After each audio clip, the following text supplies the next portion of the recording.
Bien avant l'existence de villes, de royaumes ou de toute forme connue de civilisation humaine, l'histoire de l'espérance qui marquerait plus tard Israël commença dans un cadre totalement différent, le Jardin d'Éden. Selon le récit des Écritures, Dieu créa un monde parfait dans lequel chaque partie de la création reflétait l'ordre, la beauté et le dessein.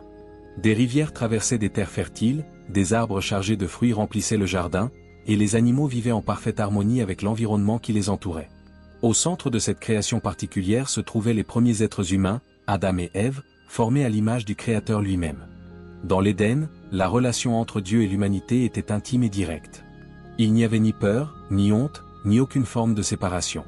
La présence divine était expérimentée de manière naturelle, et la vie était marquée par la confiance, la joie et la liberté. Adam et Ève reçurent l'autorité de prendre soin de la terre ainsi que la responsabilité d'administrer toute la création. Parmi tous les arbres du jardin, il n'existait qu'une seule interdiction: ne pas manger du fruit de l'arbre de la connaissance du bien et du mal. Cette restriction ne représentait pas un contrôle arbitraire, mais une invitation à la confiance. Tant qu'ils resteraient alignés avec la volonté de Dieu, ils vivraient en pleine communion avec lui. Cependant, cette harmonie fut brisée lorsque le serpent sema le doute dans le cœur humain. En remettant en question la parole de Dieu, il amena Ève puis Adam à choisir le chemin de la désobéissance. Par cette décision, le péché entra dans le monde et transforma profondément la relation entre le Créateur et l'humanité. Pourtant, au moment même de la chute, Dieu prononça des paroles pleines d'espérance. Il déclara qu'un jour surgirait un descendant de la femme qui écraserait la tête du serpent. Cette promesse devint la première semence de la rédemption dans l'histoire humaine. Même face à la chute, Dieu révéla que le mal n'aurait pas le dernier mot. Après avoir quitté le Jardin d'Éden, l'humanité commença une nouvelle étape de son parcours. Le monde n'était plus l'environnement parfait qu'Adam et Ève avaient connu. La terre commença à exiger des efforts pour produire de la nourriture, la souffrance devint une partie de l'expérience humaine et la relation avec Dieu ne fut plus aussi directe qu'auparavant. Pourtant, quelque chose d'extrêmement important demeura vivant dans la mémoire de l'humanité, la promesse que Dieu avait prononcée dans le jardin. Adam et Ève emportèrent avec eux le souvenir de ce moment. Ils savaient que, malgré la chute, Dieu avait annoncé qu'un jour apparaîtrait un descendant qui affronterait le serpent et vaincrait le mal entré dans le monde.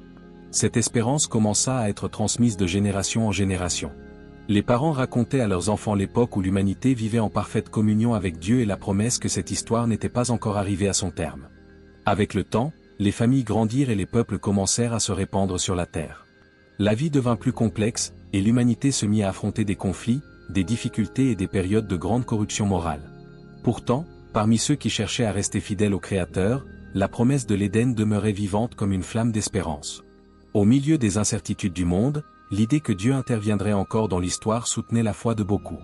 Même sans comprendre exactement de quelle manière cette promesse s'accomplirait, les générations qui vinrent après Adam gardèrent vivante l'attente que Dieu n'abandonnerait pas sa création. Cette espérance silencieuse traversa les siècles. Dans les temps de crise, elle devenait encore plus significative, rappelant que l'histoire de l'humanité n'était pas perdue. Un dessein plus grand était en train de se développer au fil du temps. Et, à un moment précis de l'histoire, Dieu ferait un nouveau pas dans ce plan en appelant un homme nommé Abraham. De nombreux siècles après les premiers événements de l'humanité, la promesse apparue dans l'Éden reçut un nouveau chapitre. Dans un monde marqué par la diversité des peuples, des cultures et des croyances, Dieu appela un homme nommé Abraham pour commencer une étape décisive de son plan. Abraham vivait dans une région où diverses divinités étaient adorées, mais Dieu l'invita à faire confiance à quelque chose de bien plus grand que toute tradition humaine. Il reçut une promesse extraordinaire: il devait quitter sa terre, ses proches et tout ce qu'il connaissait pour se diriger vers un lieu que Dieu lui montrerait. En réponse à cette confiance, Dieu déclara qu'il ferait d'Abraham le père d'une grande nation. Mais la promesse ne s'arrêtait pas là. Dieu révéla aussi que, par la descendance d'Abraham, toutes les nations de la terre seraient bénies. Ces paroles avaient une signification profonde, car elles indiquaient que le plan de rédemption commencé dans l'Éden continuait d'avancer. La promesse du descendant qui apporterait la restauration au monde commençait à devenir plus claire. Une nuit mémorable, Dieu conduisit Abraham hors de sa tente et lui demanda de regarder le ciel. Le firmament était rempli d'étoiles. Alors Dieu déclara que les descendants d'Abraham seraient aussi nombreux que ces étoiles. Pour un homme qui n'avait pas encore d'enfant et qui était déjà avancé en âge, cette promesse semblait impossible. Pourtant, Abraham décida de faire confiance. Cette confiance devint un exemple puissant de foi. Au fil des années, Dieu continua de réaffirmer sa promesse, montrant qu'il construisait quelque chose de bien plus grand que ce qu'Abraham pouvait imaginer à ce moment-là. À partir de cet appel, une nouvelle phase de l'histoire commença à se dessiner. La lignée par laquelle le plan de rédemption progresserait au fil du temps était en train de se former. Le peuple qui naîtrait de cette promesse porterait en lui l'espérance qu'un jour le descendant promis se manifesterait enfin. Au fil des générations, la promesse faite à Abraham commença peu à peu à devenir réalité. Ses descendants augmentèrent en nombre et donnèrent naissance à une famille toujours plus grande, jusqu'à devenir un peuple. Cependant, le chemin de cette nouvelle nation ne serait pas simple. À une certaine période de l'histoire, les descendants d'Abraham commencèrent à vivre en Égypte, l'une des civilisations les plus influentes de cette époque. Ce qui avait d'abord représenté un temps d'accueil se transforma finalement en une période de grande souffrance. Les Israélites furent soumis à l'esclavage et restèrent de nombreuses années sous l'oppression. Ils construisaient des villes, élevaient de grands ouvrages et servaient l'Empire égyptien dans des conditions extrêmement difficiles. Pourtant, la promesse faite par Dieu n'avait pas été oubliée. Au milieu du peuple demeurait vivante la mémoire que Dieu avait promis une descendance particulière et un avenir de restauration. C'est dans ce contexte qu'apparut une figure décisive dans l'histoire d'Israël, Moïse. Dieu l'appela pour libérer le peuple de l'esclavage et le conduire hors d'Égypte. La libération fut accompagnée d'événements extraordinaires qui révélèrent la puissance divine et confirmèrent que Dieu agissait dans l'histoire pour accomplir ses promesses. La traversée de la mer Rouge devint l'un des épisodes les plus marquants de ce voyage. Face à une armée puissante et à un chemin apparemment impossible, Dieu ouvrit un passage au milieu de la mer, permettant au peuple de traverser en sécurité. Cet événement fortifia profondément la foi d'Israël. Pendant la marche dans le désert, Dieu continua de guider le peuple, enseignant des principes spirituels et formant une identité collective. Israël commença à comprendre que son histoire n'était pas simplement celle d'une nation ordinaire. Ils avaient été choisis pour préserver et transmettre l'espérance qu'un jour apparaîtrait le descendant promis. Ainsi, même face aux difficultés, l'espérance messianique continuait de croître parmi le peuple d'Israël. Après la période de libération de l'Égypte et la consolidation de l'identité du peuple d'Israël, l'histoire continua d'avancer à travers différentes étapes. Il y eut des temps de conquête, des moments de crise et aussi des phases de direction spirituelle. Avec le passage des années, Israël cessa d'être seulement un ensemble de tribus et commença à s'organiser comme un royaume. C'est dans ce contexte qu'apparut l'une des figures les plus importantes de son histoire, le roi David.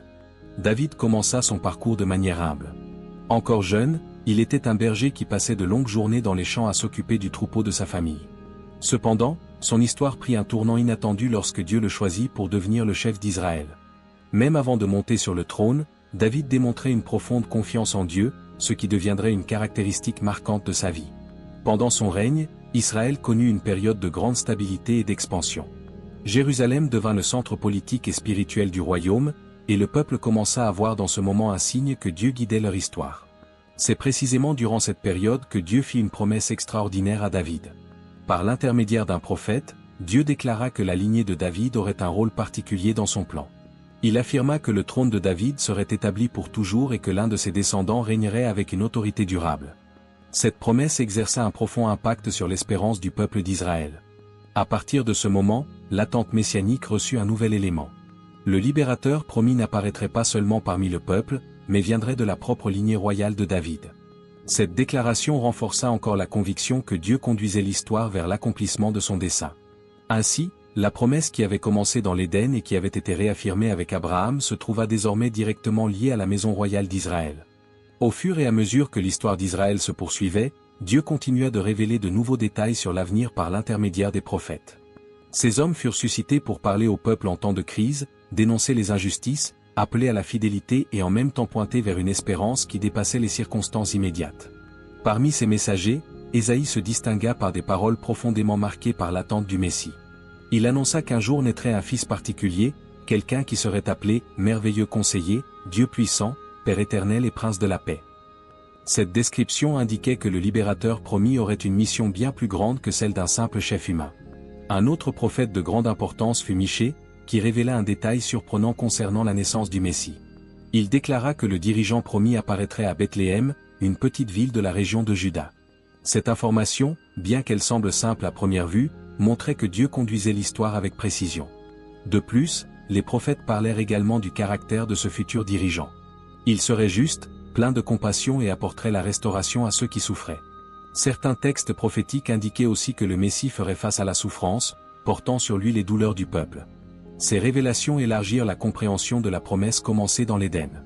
Le Messie ne viendrait pas seulement comme un roi puissant ou un commandant militaire.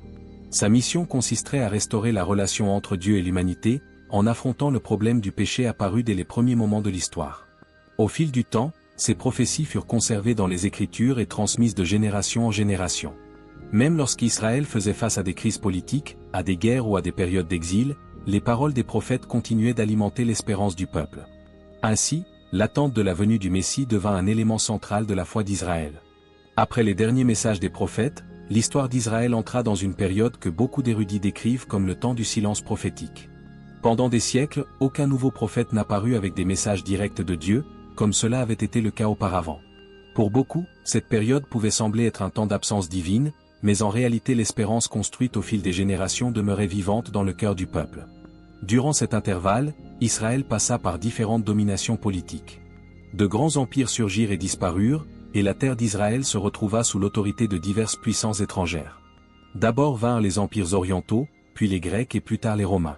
Chaque changement politique apportait de nouveaux défis, des conflits et des moments de tension pour la population. Malgré ces difficultés, les Écritures continuaient d'être préservées et étudiées dans les synagogues. Les textes des prophètes étaient lus et débattus, et beaucoup attendaient le jour où les promesses se réaliseraient enfin. L'espérance d'un libérateur promis n'avait pas disparu. Pour beaucoup de Juifs de cette époque, le Messie serait un roi puissant qui restaurerait l'indépendance d'Israël et libérerait le peuple de l'oppression étrangère. D'autres croyaient qu'il apparaîtrait comme un chef spirituel capable d'apporter renouveau et justice. Malgré ces attentes différentes, tous partageaient une même conviction: Dieu interviendrait encore dans l'histoire. Pendant que le peuple attendait ce moment, le monde autour de lui continuait de se transformer. Des routes, des villes et des systèmes politiques se développaient dans diverses régions. Sans que beaucoup s'en rendent pleinement compte, l'histoire elle-même était en train d'être préparée pour un événement qui changerait non seulement Israël, mais toute l'humanité. La période d'attente touchait à sa fin, et le cadre pour l'accomplissement de la promesse était soigneusement préparé. Lorsque le moment d'accomplir cette promesse commença à se rapprocher, le monde avait déjà traversé de profondes transformations. De grands empires étaient apparus et avaient disparu au fil des siècles, laissant des marques culturelles, politiques et économiques qui façonnèrent la société de cette époque. Au moment où le Messie était sur le point de naître, une grande partie du monde connu se trouvait sous le pouvoir de l'Empire romain. Le gouvernement romain apporta une période de relative stabilité politique dans de nombreuses régions. Les routes construites par les Romains reliaient des villes éloignées et facilitaient la circulation des personnes, des marchandises et des idées. Ce vaste réseau de voies, traversant de larges territoires, jouerait bientôt un rôle important dans la diffusion de messages et d'événements qui transformeraient l'histoire. En outre, la langue grecque s'était largement répandue après les conquêtes d'Alexandre le Grand.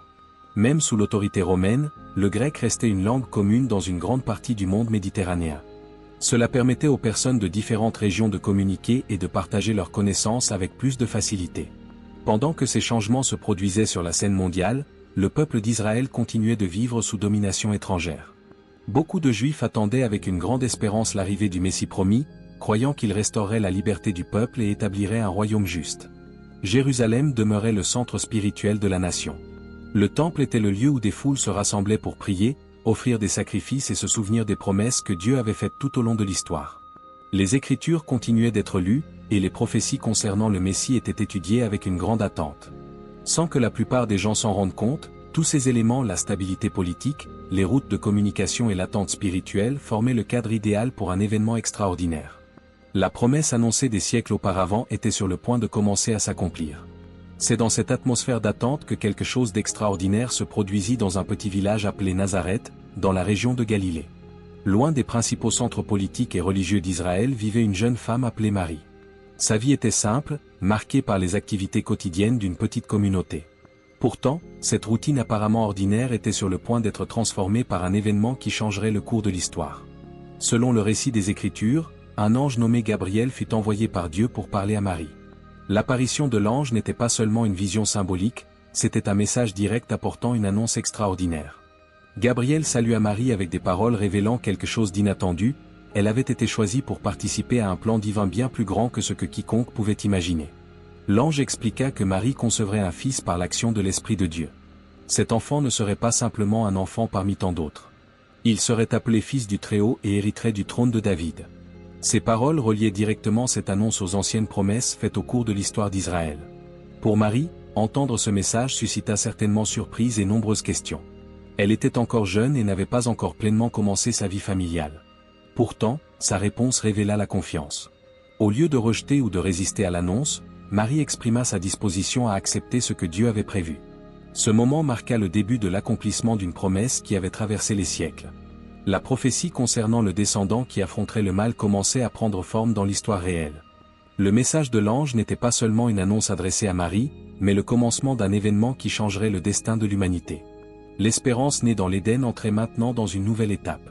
Quelque temps après le message apporté par l'ange, des événements politiques conduisirent Marie et Joseph à voyager jusqu'à la ville de Bethléem. Un décret émis par le gouvernement romain ordonnait que les personnes retournent dans les villes d'origine de leur famille pour participer à un recensement. Comme Joseph était descendant de la lignée du roi David, il dut se rendre à Bethléem, ville associée à sa famille.